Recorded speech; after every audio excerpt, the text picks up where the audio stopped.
And we are live. So, welcome everybody. This is your reinforcement learning and decision making course. I'm getting feedback from somebody. I don't know who that is, but it's all good. So, Tim, actually, I think we probably want to go through some of the questions first, or you think we go through the slides quickly? And I guess the slides should go first, but there's actually questions coming, so that's good. Let's go ahead and do introduction since this is the first one, and then we can blow through the slides really quick and then get right into questions. Sounds good. All right, so I'll start. So my name is Miguel Morales. I work for Lockheed Martin as a senior software engineer in the autonomous systems group here in Denver. Well, I'll be between Denver and Dallas, and you'll have some stories about that. I've been TAing this course for about 2 years. And yeah, I'm pretty excited to have one more semester and probably the record number of students. So that's pretty exciting. 330 so far. Yeah, I think we're 303 now or something. Yeah, we'll try to make him stay. Stay, guys. Come on, stay all the way through. Alrighty. Yeah. All right, next. Okay, I'll go next. I'm Tim Bale. I've been TAing this course with Miguel for about 2 years now. I'm a senior systems engineer for a small company called Spatial Integrated Systems, artificial intelligence and machine learning for autonomous systems. And yeah, along with Miguel, I'm also a graduate of the OMSCS program. I graduated in May. And then Georgia Tech was kind enough to hire both of us back on to keep working with this class. So.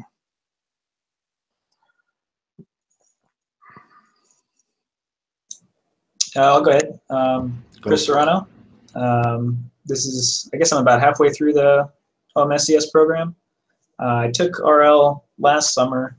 I TA'd it this summer, so this is my second semester TAing. And a lot of improvements to the course.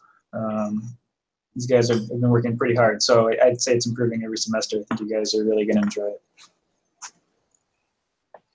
And Project 3, you're going to be taking care of that, right? Did you already look at that? we need to boost that one. Anyway, Alec. All right, super. So I'm Alec Firestein. I'm almost done with the program. I got this semester and one more, hopefully. Fingers crossed. Let's see. I took this class last summer as well. It TA'd for the first time this summer. I don't have as cool a job as either, Tim or Miguel, but maybe someday if I keep at it. Yeah, I don't know what else to tell you. I'm pretty excited we're doing this again, and I think I learned a lot last semester, and hopefully I'll learn a lot more this semester. And if you don't like the text of the homeworks or the formatting, you know who to talk to. Just kidding. Anyhow, so you want to go over the slides or start targeting some of the questions? Well, we're kind of constant there, 7:02, 7:05, 3 minutes. You think you can go through the slides within 10 minutes? Yeah. Oh, yeah. Let's do it. I just got to get them on the screen. Here we go. All right. So we just want to go through like kind of an overview and some quick general notes about the class. Introduction. All official announcements for the class will come out over T-Square, which should trigger you to get an email. We'll also try to echo those on Piazza, but the official place for announcements is going to be T-Square. We set all assignment deadlines to be on Sundays at 11:55 p.m. anywhere on Earth. Of what that is on your time in your time zone. I know for like Atlanta, it's 8 o'clock Monday morning, so you just have to check that. Yeah, for projects actually, and actually we didn't add this to this slide, but for the projects we allow one more day submission, but with penalty, right? So you're gonna lose. I think it's 20 points we got last time, Tim. We'll have to look. I don't remember. Oh, So. we'll announce it later. But just to make it clear though, so you have one more day to deal with your dog chewing the homework and your baby getting into an accident, whatever it is, right? So one day and you lose points, and then there's no way that you're gonna get your submission through. So you have to be very careful with the due dates. All right. If you have obviously some emergency and whatever, there is a contact some link that in some process that you need to follow, and we're gonna get that information for you guys so that and you have it handy. All right. So next, each week I'll make a weekly announcement that'll tell you the lectures and the papers you should be reading for the week, so you can work ahead or if you get behind. But what we're recommending is the pace that we recommend for the class. So the lectures, it's kind of a survey approach of a lot of the topics. It's all connected to the assigned readings, and you'll see that some of the lectures do really get deep into the math and the proofs. Reading, so we assign papers for you to read every week. They're usually directly connected to the homework. They try to help build the understanding of the lectures, and it digs into very specific parts of the field usually. So. Assignments, there'll be 6 homework assignments. Homework 1 was just released yesterday. So there'll be 6 homework assignments, 3 projects, and then a final exam. Homework, 30% of your grade. We'll provide you with 3 or more examples with the answers included. And then you'll submit on a website that we'll provide. We have to wait till registration closes tomorrow to open up the website, so it'll be open up sometime this weekend. And then you can pretty much use whatever programming language you want for those. Projects, altogether, they're 45% of your final grade. Projects 1 and 3 are replications of papers. And then project 2 is actually using an OpenAI gym environment. And then those will be submitted through T-Square, because you'll submit a written report and then a link to your code repository. And when it gets closer time for project 1 to be submitted, we'll make a big post that gives you all the details of the submissions. So. That last line is not accurate. We're not asking for video presentations this semester, so you're lucky. Yeah. Just for people that read it and had the question. All right. So final exam, 25% of your grade. It is through Proctor Track. The dates for it, I believe, are up on T-Square now on the calendar. And then, it's about 25 true-false questions, and then give a brief explanation supporting your answer. The one thing with the final and the dates is that we currently cannot tell exactly when the final is going to be, but we do have the range. So the due date in T-Square is an approximate. So just have that in mind. Yeah, and it's usually over the weekend. We usually open it like on a Thursday, and it goes till the following Monday. So. So homework number 1, I know some people have already looked at it. It's up on T-Square. So this is just kind of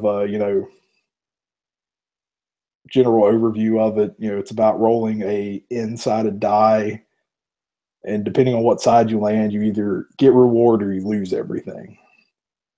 And then you're expected to calculate and submit the expected value of the optimal policy. And so you start with $0. You roll a dice. After you roll, you either have the option to quit or continue playing, and you just keep going on like that. And all right, so now we can. So for the questions, since this is the first time we've done office hours, the link at the top of the screen, you can go there and submit questions, and then we'll answer them as we go. We also copied over people that had asked questions in Piazza on the post. We copied those over into here, the ones that hadn't been answered yet. So. And the first ones I've got queued up are a couple. We're going to try to answer like some commonly asked questions about the homework each week, just to kind of help you as you're going along. So for homework 1, one of the most common questions we get is, what is the state for the MDP supposed to be? And that's kind of part of the homework, is the design of the MDP. So think about, at each state, what would you want to represent? Like, is there a certain value or something that you hold? You want to kind of think about things like that. So. By the way, Michael's paper goes a little bit into how to encode information inside of the MDP that you wouldn't otherwise. So I think that reading would actually help you have some idea of what to do with the homework, how to set up the problem such that you can just run a planning algorithm like value iteration or policy iteration and basically solve for that expected value. Now think of the Bellman equation as well. And if you're a math person, you're probably going to say, like, what are you talking about implementing nothing, blah, blah, blah. There's this equation and I can solve it by plugging some numbers and doing things. That's a valid approach as well. Yeah. Yeah. So the key part of this whole homework is, taking a problem and creating an MDP for it. So that's kind of like you should have from this homework. And it's actually a very important problem because, believe it or not, any machine learning problem can be thought of as a reinforcement learning problem. Doesn't mean that it's a good idea, but it means that it can be done. And the idea is that you start thinking about problems also this way. For example, NLP, problems can be represented as translation, right? And then you get, I guess it's called the blue score or something, to get the accuracy of the translation. And then so that would be the reward signal, right? So robotic arm moving to a specific location, picking up an item and things like that. So when you start thinking about what an MDP is, what a model of a problem is, then you can think of how to solve other problems as well, which is, something very important to think about. Commonly asked question, and this is the last one I have for this homework, is, a lot of people are going to ask, isn't there an infinite number of states when they start trying to lay this out? And kind of the answer to that is, it looks that way, but I will tell you that there's a way to represent it in a finite number of states. Because if you think about the Bellman equation and think about the Q values, there's going to become a point in time when it doesn't make sense to roll anymore. So there is an infinite number state for an irrational agent. For a rational agent, there's not. Yeah. That is the so once you find the utility of the game, which is basically the expected value, you know that there's gonna be a moment in time where the agent has no other option basically other than quit the game. So and one way, really, interesting way of thinking about it is, imagine yourself just being dropped into a state where you have $1,000 and there is, let's say, 100 states or 100 sites in the dice, right? And then there's only one good and 99 bad. So you obviously have like very little chance to actually get any more than that, and a very big chance of actually lose all the money that you've collected. Therefore, it is there is only one possible action at that point, and then you bound the problem, and that infinite number states becomes basically a particular number. So, yeah. Which, by the way, is the solution. Yeah, and I'll say too, if you really want to get into the math of it, there is a way to calculate an upper bound on the number of states you need to represent this problem. If you think about the Bellman equation and the case of if you never lose, so there's a way to calculate an upper bound on that. So.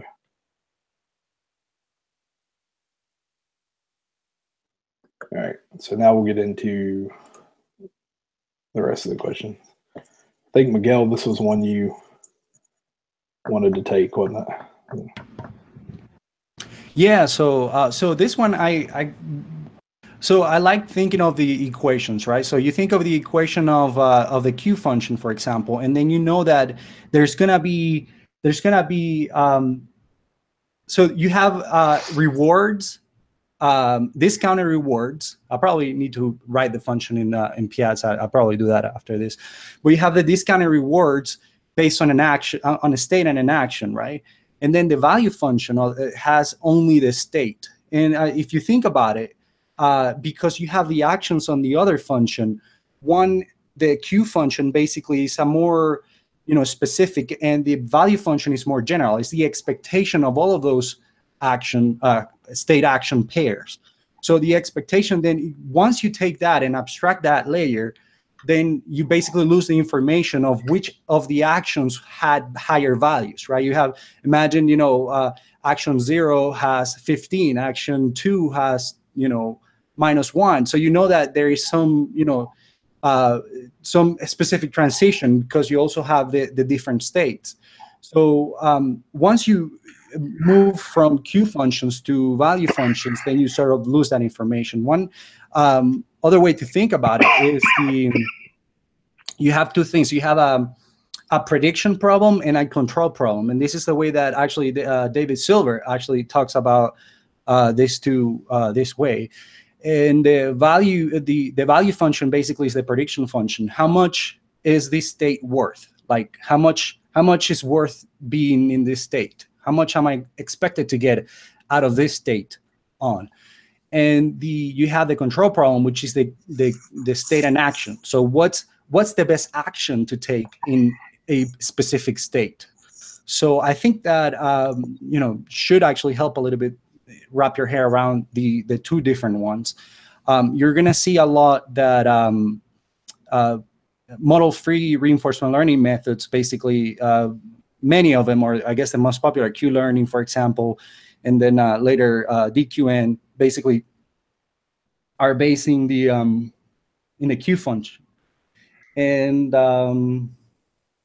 yeah, one more thing though, also you think of the Q function, for example, and if you have the Q function, the Q star, so the optimal Q function table, you can just Rmax all of your Qs and basically get the optimal policy. So what is the policy? It's basically taking the max action of every QS. So that then you sort of you have there the policy straight from it, which you probably cannot do it the same way, at least with the value function. But yeah.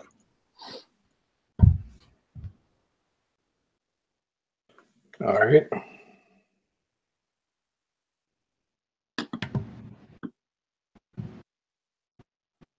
So next one, homework 1, model and reward functions. Should these be combined or separate? It seems like a dictionary of dictionaries would be a reasonable way to express these.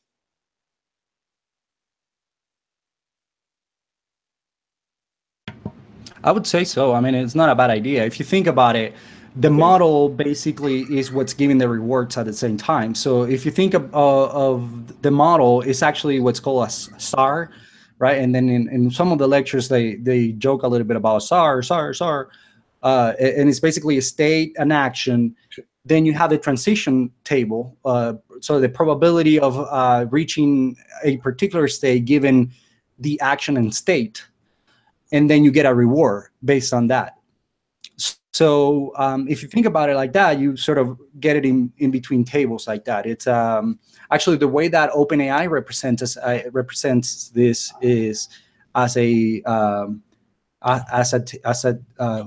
let me see, the transition, then they have the probabilities of transition and the reward in between. Is that right, Chris? I'm not exactly sure I follow. So the model, so okay, let me because I do have some samples online too in my GitHub, and there's a. I was actually pulling up my homework one. I think I solved it in a way similar to what he's. Oh, he's mentioning. He's asking exclusively about well, yeah.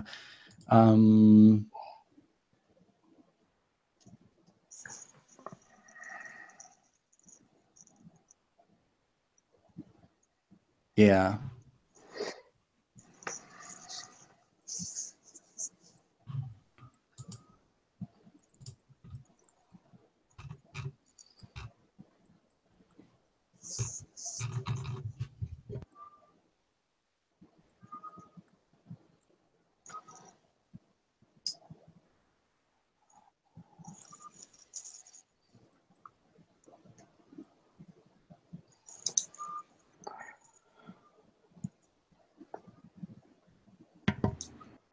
Yeah. So one thing. So in the question, there's one thing that the only one thing I want to clarify is that you may have a reward function, which is basically how much reward you're getting for taking a particular action in a specific state. Okay, so that's the reward function.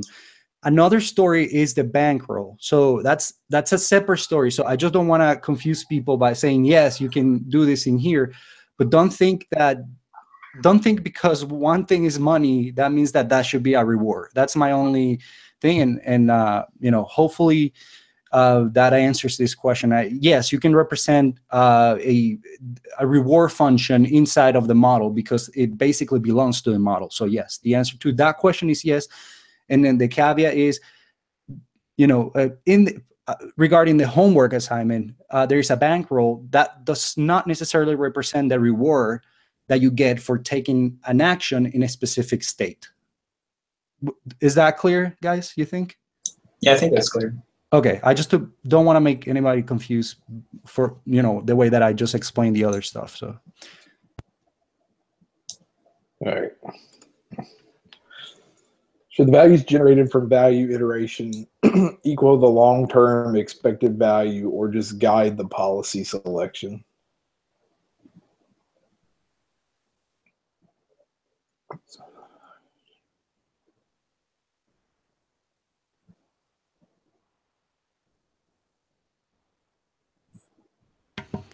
Do we mention gamma in homework one? I think we did. Thought we do. I hope we do.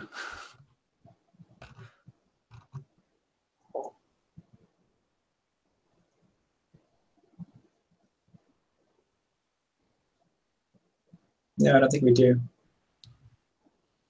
I think we don't. We use like a 1 or something? To be 1. Expected value. Yeah. Yeah. So yeah. So well, just to make it clear, so the value iteration basically gets the expected value of a particular state. So if you think about the homework, basically there is sort of obvious steps that you have along the way as you make reward, thinking that you're lucky enough to get some reward, or done. So if you think about it that way, that sort of sets up your problem. But yes, value iteration should get the long-term expected value. The one thing is, gamma basically changes what you believe the value is. So if you have a gamma, so you basically give more importance to later, or not more importance, but well, more importance compared to those who have a lower gamma. Yes.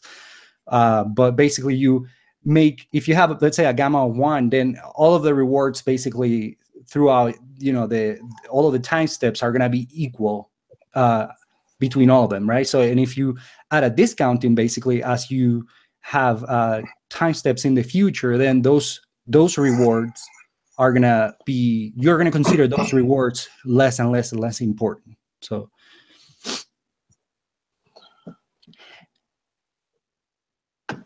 and that definitely changes your policy selection, or, you know, your policy, the policy that you come up with. It should not.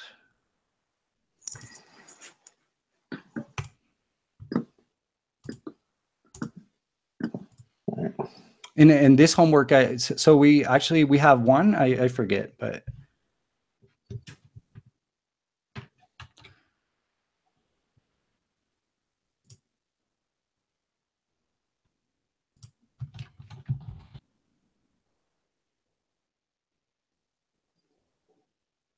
All right, so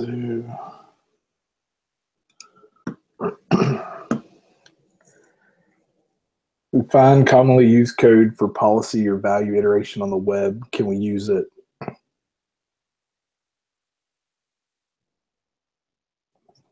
So for the homeworks, I would say yes, because we don't expect you to turn in the code for your homework. I mean, especially for homework 1, this is more about designing and setting up the MDP. I will say a lot of people for this homework use the Pi MDP toolbox, which has value iteration built in for you.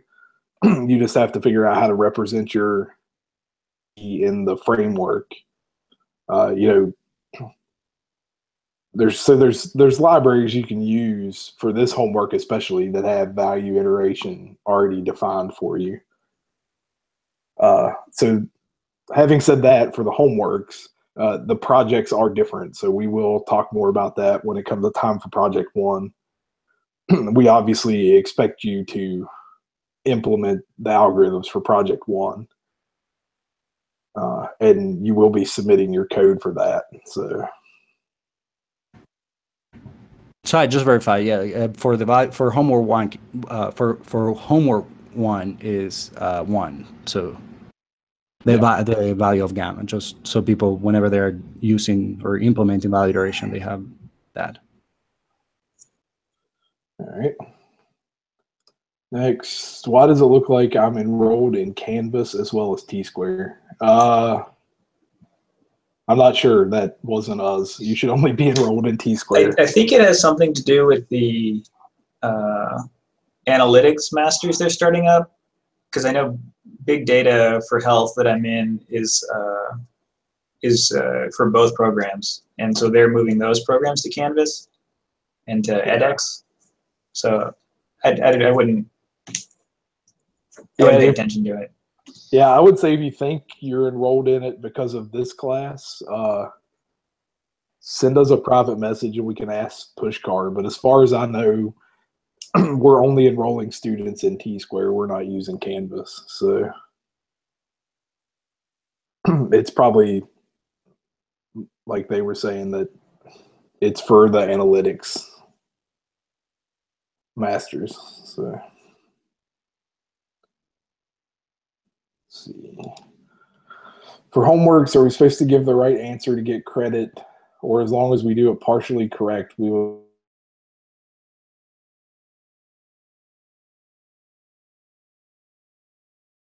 It varies from homework to homework. Homework assignments that you can get partial credit, but most of them you do not.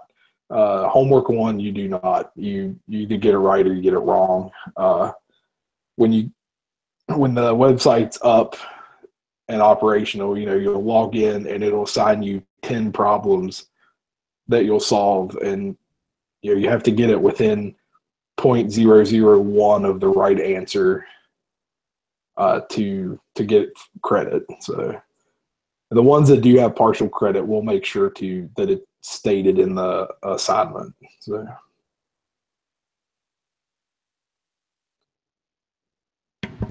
I guess one thing to mention is that we have, there are several problems per homework, 10, and then so you can get, 5 good, then you get 5 credit for 5, not, Yeah. So that kind of partial credit, yes, you do have, but you don't have a particular problem.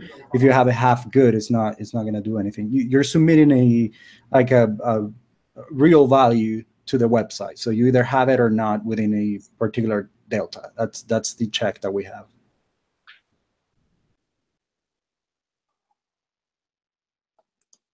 All right. What resource is most useful when trying to solve homework 1? I found David Silver's intro lectures to be more concrete than the Udacity ones. But before I read Sutton's book or spend more time slowing down Udacity's lectures, is Lippmann 1996 where most examples are. So I think we gave a couple examples of references in the homework that are good. I don't know that there's one specific one that's the best. So yeah, I think Lippmann 96 is in there because it covers value iteration in the first 2 chapters. Yeah. So I mean, if I think it's kind of up to you, on which one helps you the most. Yeah, I would say, shameless plug. I have some notebooks that might help in this particular homework. In later homeworks, it's not going to be as helpful. It's going to take you all the way to probably project 2 before that. And then, and then you're probably on your own. But those notebooks should help you understand the beginning of it. Like, MDPs, value iteration, policy iteration, and up to Q learning, and so on. And I try to go into detail of, like, this is what a transition function looks like. And I think for some people, this should be very useful. I personally, actually, this was one of my projects last semester, and I really wanted to create a little, like a set of notebooks where people could just go in there and sort of try to understand these concepts that, especially for the way that the guy's asking the question and saying, like, David Silver's questions are, lectures are a little bit more like concrete. Well, the reason why is because Michael Lehman is like basically the guy in reinforcement learning. So probably it's a little bit too, these lectures are a little bit more of a survey approach. Like, they go like into topics and not like a specific cohesive order. They're expecting you to read the papers and basically come up with your understanding out of that. And then the lectures go into a little bit more of, special topics. This is really cool let's talk about this one. So for people that have no much experience, I highly recommend going through the notebooks.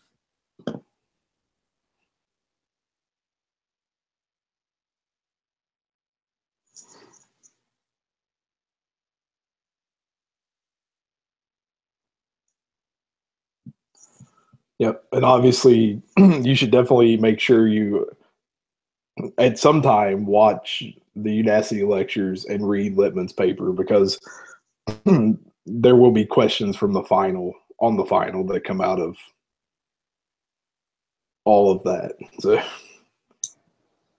I'll add that the example programs or problems in the homeworks are designed to, in general, to be able to be done by hand. You should be able to sit down with a pencil and paper and start to work them out. So that's also a good place to start sometimes, to just sit down and try and work it out and think about it logically, and that can get you halfway there or all the way there sometimes.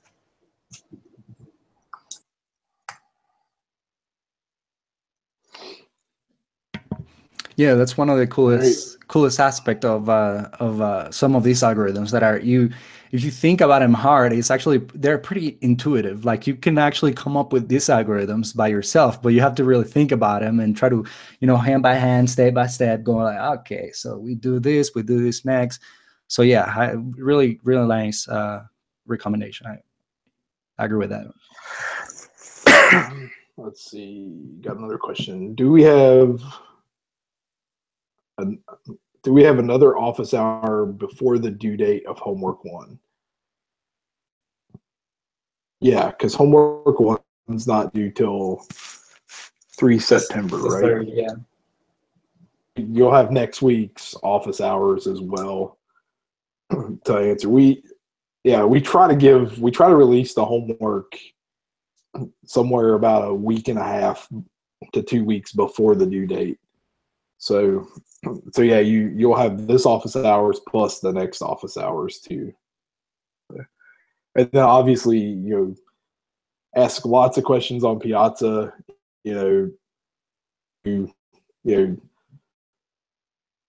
post code or very specific details on Piazza. So. But by the way, did you say don't post code? So, yeah, do not post any code or any specific details on Piazza. We're gonna sue your internet company, man. Yeah. You actually said do post code, and I'm like, oh. Yeah. I'm kidding. That's all good. I just wanted to add something to the open dates, and so the assignments are basically aligned so that you have 2 homeworks due like 1 week after the other, and then you have 1 week in between, and then a project due. And then we open right after that weekend. We let you just check your lectures and catch up to the readings that weekend, and then we open basically the set of 2 more homeworks and a project. So the only reason why you have this one's a little bit tighter is because of the beginning of the semester. So we basically are setting everything up. We have the website I have to set up. But we actually have homework 2 basically ready, so we should be releasing that pretty soon. And then the project also we're going to be releasing pretty soon. So we try to usually release the homeworks instead of 3, the two homework and then the project, the assignments like that. And then so you take care of those. And once that project is due, then we release 2 more homeworks and then a project. That project, you turn that project, the second project in, then we release the last 2 homeworks and the project. And then so after that, you have 1 week before the final. And 1 week after you turn in the project to basically review for the final.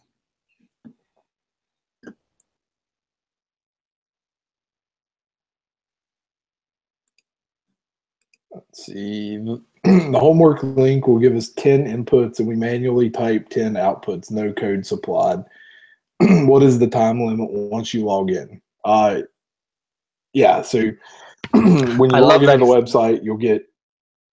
Sorry, I love that this is anonymous who's asking the question. I love that. You'll get 10 inputs and you have to supply just the output. You just type it in. You don't have to supply any code whatsoever to us. There is no time limit, so you can log in and submit 2 or 3 of them, and then come back the next day and submit the rest of them. And I believe there is a limit on resubmits, right? Yes. Yeah. So there is a limit on the number of times you can resubmit. Can obviously resubmit, but there is some restrictions on the number of times you can resubmit. There are 2 restrictions. There'll actually be a little note. Okay, go. I probably want to be a little more explicit with the restrictions so people can, have that and anticipate that. So one is multiple. That's what I was saying. Go for it. There's a little text underneath of each submission box that will tell you how many resubmits you have for that problem. And so you want to keep track of that. And then the other thing that Miguel's getting to is there's a check on how fast you resubmit, because we've had some issues in the past. So yeah, so if you can copy and paste within like 3 times in 2 seconds, then you probably are going to get blocked. And by the way, we will not unblock you. So submit, breathe, take a breather, write again the problem, think about it, and then try to copy and paste it.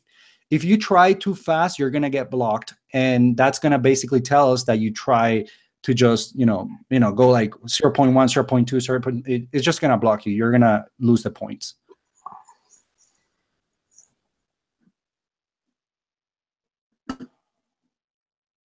Do we immediately know after we submit the answer whether we are wrong or correct? Yeah. Yep. With almost every homework except for one, maybe two. There's a couple homeworks that you won't automatically know, but for this one, you definitely will know. The ones that you won't automatically know, we'll make sure that it's written out clearly that you're not going to know. So it's a pretty nice aspect of this course, actually. People like that a lot. So yeah.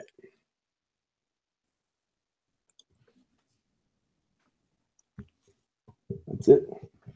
More questions? No more so far. Cool.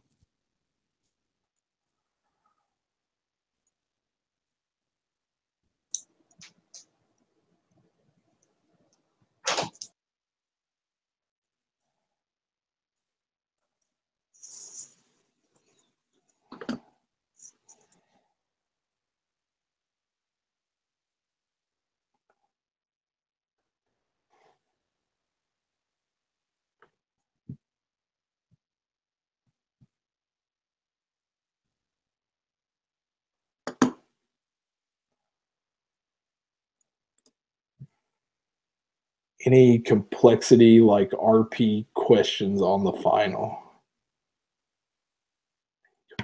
What is RP? Yeah, that's what I was thinking. Oh. RP complexity. What is RP? Complexity.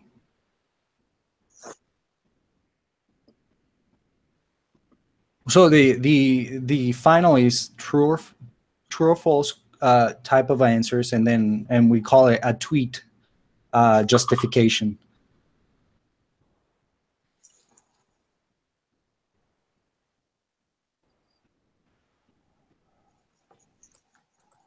See, I think he's in the.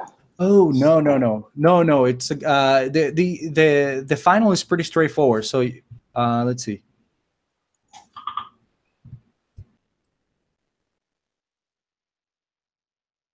Yes, no, there's not gonna be algorithm yeah, I see what you're saying. Not complexity as in, but more like algorithm complexity, like MP and that kind of stuff. No. No. The final is a very straightforward final. There's no, you don't have to write too much. You don't need a calculator. You really, the only thing you need is to have read and study a lot, because the questions. So imagine that basically every question is like 1% of your grade. So you really want to get the true or false correct, and then justify it concisely. You don't want to be like justifying, a couple pages. You want to be like exactly a reason why the question is true, or exactly a reason why the question is false. And for that, you really need to have learned the material. So yeah. Other than that, it's pretty straightforward. Yeah, it's more high-level understanding of the concepts than down in the weeds complexity type stuff.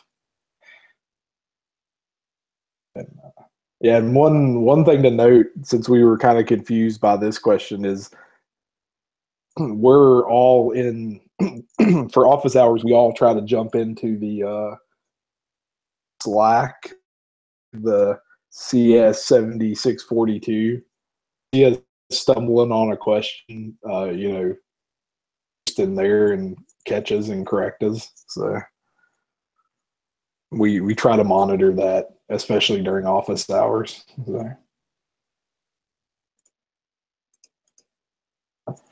So if we are wrong, we can correct it and resubmit as long as we have resubmits left. Yeah. Yes, and you do it as a human being. Do it. See, Miguel was plugging his notebooks earlier.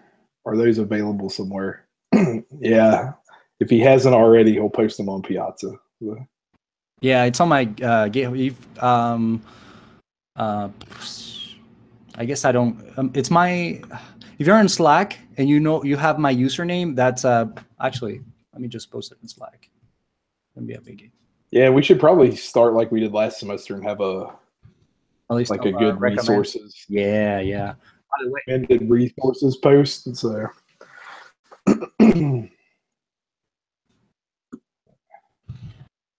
All right, next. Yeah, pretty basic Is books, Sarsa, but I highly recommend those. Is Sarsa used anymore? So the question is by who? Yeah, yeah.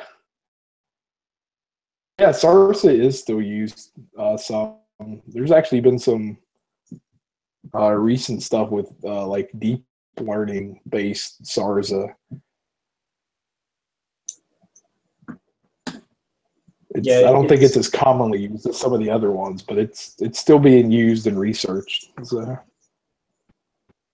And it's on policy versus off policy. So in any any control situation where you want to be on policy for your learning.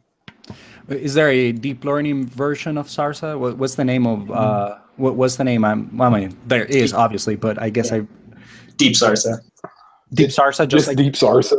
Yeah, you'll see it in the DeepMind papers. Sometimes they'll have a Deep Sarsa implementation, and along with a handful of others. Yeah, I've seen used a lot lately with navigation for autonomous vehicles. So there's been a lot of research in that area recently. So now I was trying to look. There's a DeepMind paper on it somewhere. But they get into they even get into using experience replay with Deep Sarsa. So there's a lot of stuff in that area.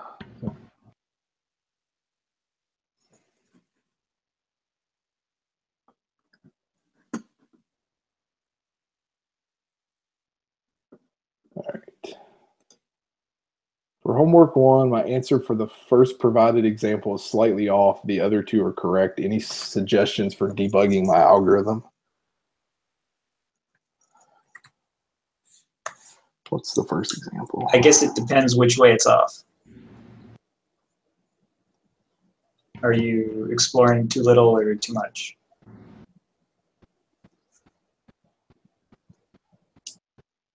Yeah, I'll say one of the common things that people up on this one is if your value's slightly less than the ones we give, then you're probably not exploring far enough.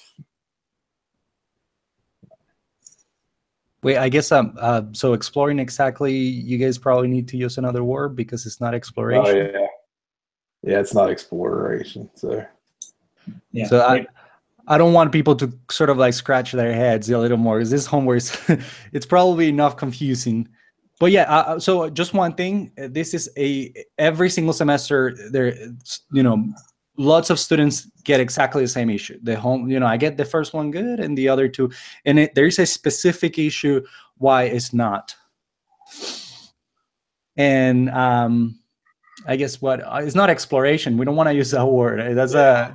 That's like trying to use lambda in Python. It's a keyword. You cannot use that.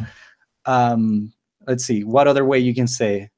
Oh yeah, so maybe your agent you're not allowing your agent to continue playing enough games. Maybe that. So so that would be if you're slightly lower than the value. If you're slightly higher, then generally you're not handling your terminal state correctly. So that's something else to check.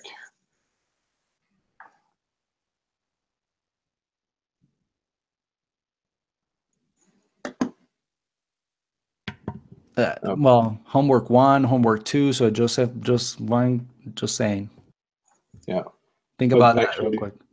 Yeah. So you said he's a bit higher. So yeah, I would look at how you're handling the end, like your terminal state. Sometimes that's the common problem there. So. All right. I'm a new student. When I try accessing the link to submit answers, it said, oh, yeah. So I made a post about this when I announced homework 1. The RLDM site to submit is not open right now. We have to wait till registration ends on Friday in order to open it up. And so it won't be open until sometime over the weekend, which at that time we'll make a big post saying it's ready to go. So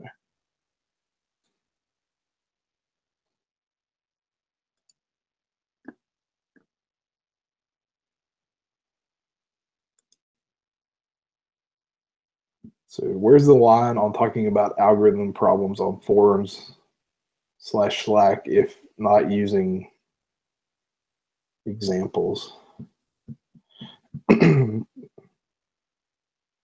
Not using. So I mean, you can use the examples we gave, and you can work through those together. Level, just do not share source code or anything. So I guess there's two things, and then one is you can talk about algorithms. That's awesome. Have a discussion. Don't do copy paste code of an entire solution. That would get you in trouble. So that's sort of obvious. But I don't think that's the only question or sort of query that your question implies. That there is one other thing is that there are samples too that we give you. There are like 3 samples, and you're only allowed to discuss those in Piazza. And the reason why is because we've had in the past students that actually bring their problems as a, hey, what do you get in this thing? And then they basically go into their websites and get the homework. So if you give an answer to a student, we're gonna have to get you and the other student. But other than that, I mean, we're very open, and we want you guys to discuss the algorithms. In fact, one of the best things of our course is that students in Slack are pretty active usually, and especially during project season, right? You go back and forth and helping each other, and even TAs get involved and help in Slack. So if you're in Slack, I advise you. I mean, you stay active, and if you're not, that would be my recommendation. It's not an official channel, so we're not going to make announcements through that. So if you do not want to be part of Slack, and we also try to pull important questions over from Slack or from other places into Piazza, so because that's basically the place that we use. But yeah, so I just wanted to sort of, because the question is a little bit unclear, I wanted to make sure that we cover all aspects of it. Yeah, and one thing to mention too is, especially right at the beginning of the class, if you post something on the Piazza or Slack that we think goes too far, we're going to take it down and we'll tell you, but we aren't going to like immediately go, open up a, case against you or something. I mean, if we see it for the first time, we'll take it down and we'll tell you that, hey, that was too much or something. So don't be afraid to share. So if you share too much, we'll stop you, especially at the beginning of the class. Now, towards the end, if you're still doing it, we might get a little upset about it, but beginning. So yeah, and just common sense though, people. So it's just common sense. We're not gonna be picking on every single little thing that you guys share. It's just obvious thing that you're just basically solving the problem for another student, then you're gonna get in trouble. It's obvious, but just common sense. So yeah, enjoy the course though. Yeah, and I mean, we want you all to share, ideas and stuff on Piazza. I mean, we want that kind of, I want you to do that. So don't be scared to. We're not gonna, go crazy if you post something too much. We're just gonna take it down and kind of help guide you as to why it was too much. So, next question. On homework 1, there are 2 versions. Do we just use version 2 or version 1? Use version 2. I actually just went on and took version 1 off. There was some wording that wasn't quite clear in version 1, and so I put version 2 up. So.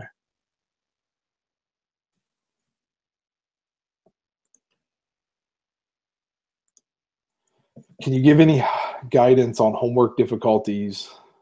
You would say how hard things are, and it was useful in planning time. I mean, I would think all the, I don't know, my opinion is most of the homeworks are about the same difficulty. Do you guys agree? Yeah, more or less. I guess it also depends like how quickly it clicks for you. Yeah, Yeah. Those are more like brain teasers. So it's a matter of clicking and not so much of working. It's the homeworks. The projects, I would say, 1, 2, 3, and that's basically it gets harder. That's the way it is. Yeah, so for the homeworks, I think it's kind of pretty even throughout the semester. Like like Miguel and Chris were saying, it's kind of, there's a concept, and if it takes a while to click, then sometimes it can be more difficult for other people, but then sometimes it clicks right away. But then when it comes to the projects, it's definitely the first one. The first one's probably the easier one, and the last one's probably the hardest one. They kind of step up in difficulty as a semester goes through. So.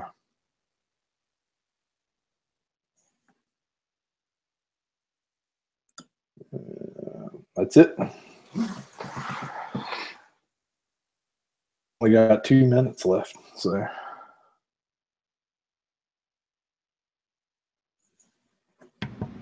Well, cool. That was a lot of questions. So, and we have it was good. 22 viewers. Well, that's good for a live stream. So that's the kind of office hours we want. So. Yep. So yeah, that's kind of in closing. Those are the kind of office hours we want. If Miguel and I have been known to cut things short if it gets kind of stale and people aren't asking questions. So we're here for your benefit. So feel free to come and ask questions. If you can't make office hours, make sure you ask questions on the post about office hours. I'm going to try to post those every week. That way you have like a few days to ask questions.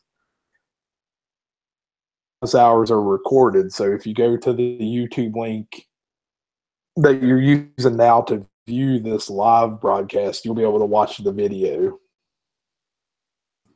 By the way, I actually saw that I think I can create a playlist with all of the office hours, because I created all of the links for all the office hours the first day. So I can just create a playlist of all of those and actually share that. That would be actually pretty neat. I'm going to try to do that and get that out. Yeah.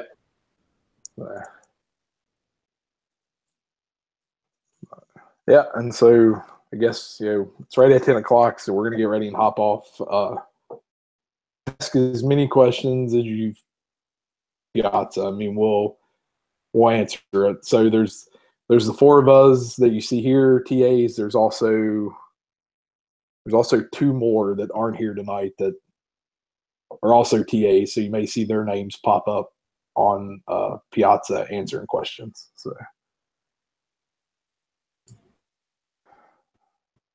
Ready. So Yep. I think that is it for today. So